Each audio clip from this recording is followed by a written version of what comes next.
ষষ্ঠীর নেমন্তন্ন রক্ষা করা গেল না। হায় হায় কি যে করি, নবাব আসার আর দিন পেল না।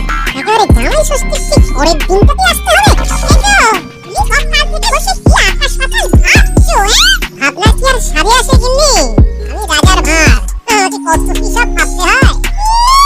রাজার ভাঁড়ের যদি এত ভাবনা, তাহলে রাজার মাথায় না জানি কত চিন্তা। চিন্তা বলে চিন্তা, এই তো নবাব আসছেন কৃষ্ণনগর দর্শনে। তাতে তোমার কি? তুমি কি কৃষ্ণনগর যত সব গায়ে মানে না আপনি মোড়ল। গিন্নি তুমি বুঝতে পারছো না, নবাব আসছেন ঠিক জামাই ষষ্ঠীর পরের দিন, আর আমাকে সেখানে থাকতে হবে। তুমি কি কোন রাজকার্য করবে শুনি? তোমার জামাই ষষ্ঠী আছে, আর কারো না থাকতে পারে তোমার আছে।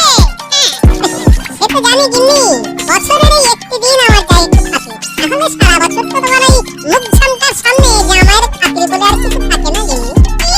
আমি তোমাকে মুখ ঝামটা দিয়ে? না না না না না, তোমার মুখের বাণী আমার কাছে অমৃতের মতো।